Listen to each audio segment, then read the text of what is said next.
Allah sudah Allah sudah pasti lebih tahu seberapa sering kita udah berdoa, kita bersolawat.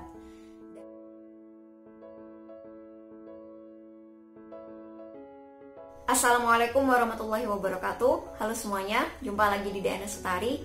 Di video kali ini aku bikin spesial buat teman-teman, biar teman-teman yang nonton video ini bisa bahagia saat ini juga. Apa sih alasannya kita tidak bahagia hari ini atau saat ini? Nah, tentu aja setiap orang pasti punya alasannya tersendiri. Ada yang mungkin ngerasa bahwa dia lagi tertinggal jauh dari orang lain. Misalnya teman-temannya udah lulus, dia belum lulus. Atau ada juga yang ngerasa bahwa yang lain udah punya pekerjaan, udah punya gaji yang bagus, tapi dia masih belum punya pekerjaan atau masih gajinya masih kurang. Ngelihat orang lain udah punya investasi, udah punya properti sendiri. Atau ngelihat orang lain sudah menikah, dia belum menikah. Atau ada juga yang ngerasa kayak yang saat ini dia jadi beban bagi keluarganya atau buat orang tuanya, ngerasa useless. Dan masih banyak lagi faktor-faktor yang membuat kita tidak bahagia hari ini. Apalagi nih, kita tuh sekarang banyak dikenalkan oleh orang-orang di luar sana untuk harus sukses usia muda gitu, harus sukses sebelum usia sekian gitu. Jadi seolah-olah kalau kita udah usianya udah bukan muda lagi gitu ya, udah mungkin 40-an ke atas, seolah-olah kita tuh udah kayak gak punya kesempatan untuk jadi orang yang lebih sukses. Padahal kan setiap dari kita punya waktunya sendiri-sendiri untuk bersinar. Tentu saja maksud mereka baik, mereka ingin memotivasi kita agar bisa sukses di usia muda, udah bisa financial freedom di usia muda, udah bisa investasi sejak dini. Nah, tapi itu cukup jadi motivasi atau inspirasi kita aja. Jangan sampai hal-hal tersebut justru menjadi beban dan membuat kita tertekan. Di usia berapapun kita saat ini, apapun kondisi kita saat ini, kita juga bisa meraih goals dalam hidup kita. Nah, di sini aku pengen nge-share sebuah kutipan, di mana kutipan ini biasanya aku baca lagi setiap aku ngerasa down dalam hidup aku. Nah, isi kutipannya itu kayak gini. New York 3 jam lebih dulu dibandingkan California. Tetapi bukan berarti California merupakan kota yang lambat.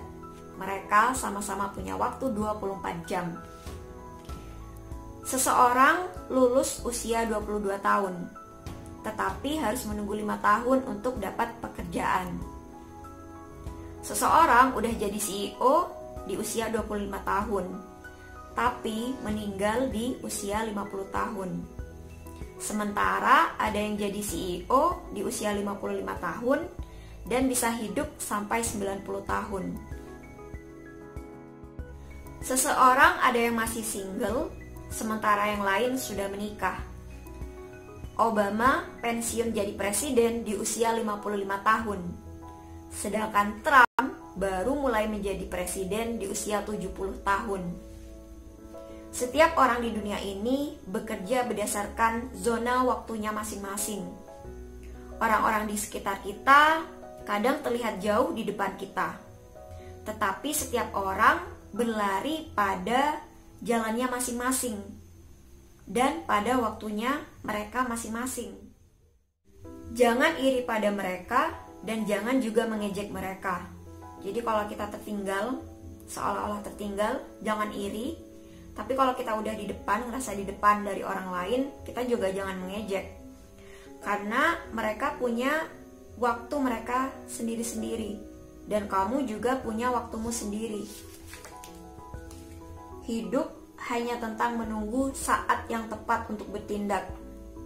Jadi, relax atau santai aja. Kamu tidak telat, kamu juga tidak terlalu cepat. Kamu tepat waktu. Ya, kita punya waktunya masing-masing.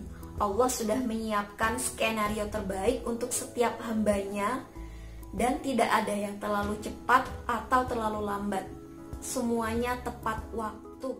Allah pasti sudah tahu seberapa keras kita mencoba. Allah sudah pasti lebih tahu seberapa sering kita udah berdoa, kita bersolawat. Dan ya Allah sedang menguji kita gitu. Dan kita harus yakin bahwa kita bisa melalui ujian tersebut. Nah, saat kita sudah melewatinya, mungkin tidak hari ini, mungkin bukan besok, tapi yakin deh suatu saat kita pasti bisa melalui masa-masa sulit ini, dan kita udah siap untuk menerima keajaiban dari Allah yang sudah Allah siapkan di waktu yang tepat. Nah, terus apa yang harus kita lakukan saat ini, hari ini? Yang sering aku bilang adalah enjoy the present moment. Nikmati betul masa sekarang, masa hari ini, saat ini, dan detik ini. Enjoy the present moment tuh apa sih, Kak? Nah, maksudnya di sini adalah kita menikmati, kita mensyukuri apapun yang Allah berikan kepada kita saat ini. Contoh sederhananya nih ya, misalnya hari ini kita ada lauk nasi sama tempe. Nah, kita nikmati betul tuh, nikmati bagaimana rasanya tempe itu sesungguhnya tuh seperti apa. Jangan sampai saat kita lagi makan tempe, tapi kita malah membayangkan sate. Kita membayangkan sesuatu di luar saat ini. Nah, itu yang membuat kita tidak bahagia. Jadi kalau kita, apapun yang kita hadapi saat ini, kita nikmati, kita syukuri, inilah hidup kita saat ini gitu. Nah, masalah masa depan itu cukup menjadikan doa, biar kita serahkan semuanya kepada Allah. Kita lakukan yang terbaik hari ini, kita mensyukuri pol-polan apapun yang kita terima hari ini. Do the best for today. Nah, kita lakukan yang terbaik hari ini, maka insya Allah masa depan kita itu bakal berubah. Kita tetap menyelesaikan pekerjaan-pekerjaan kita dengan baik, dengan versi terbaik gitu ya. Gak peduli meskipun gajinya kecil atau lingkungan kerjanya tidak enak, kita gak ada pengaruh dari luar. Kita tetap memberikan yang terbaik untuk pekerjaan kita. Atau misalnya kita lagi masih mencari pekerjaan, kita tetap apply, kita tetap cari lowongan pekerjaan. Ikhtiar langit kita juga tetap jalan, kita tetap ngamalin sholawat, riyadhus sholawat, kita tetap terus berdoa kepada Allah, minta terus kepada Allah. Karena aku yakin dengan kita memberikan versi terbaik kita, insya Allah masa depan kita itu bakal jauh lebih indah. Apalagi kalau kita emang udah bergantung kepada Allah. Dan aku mau tutup video ini dengan sebuah video singkat dari Cak Nun. Dan ini bagus banget. Siapa tahu dengan video ini kita jadi lebih optimis tentang hidup kita. Kita tetap berprasangka baik kepada Allah. Jadi simak videonya ya. Kowe duwe ilmu, duwe keahlian, skill, duwe bondo, duwe model, duwe jabatan, ning kowe tetep ora iso nentokke nasibmu. Jadi nasib itu dipegang oleh Allah. Gusti Allah karep apa kuwi sing kelakon, Gusti Allah ora karep kuwi sing ora kelakon. Nah, kowe telaten ora karo karepe Gusti Allah. Wong kula niku pun bondo sembayang, pun bondo ilmu, bondo sembarang nek kok ora kelakon-kelakon. Nah, Anda tetap kalah sama nasib kan gitu. Nah, makanya deket-deketlah sama yang punya dan menentukan nasib. Mulane kowe kudu telaten karo Gusti Allah. Aja njaluk sadek-sadnyet kudu kelakon.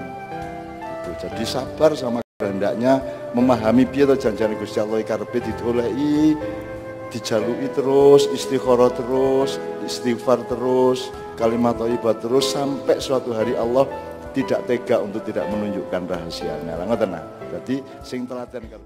Oke, cukup sekian video kali ini. Semoga bermanfaat. Semoga kita tetap selalu optimis tentang hidup kita. Gak peduli yang terjadi di luar sana itu seperti apa, kita tetap memberikan yang terbaik. Dan kita punya waktunya masing-masing untuk bersinar. Kita semua tepat waktu.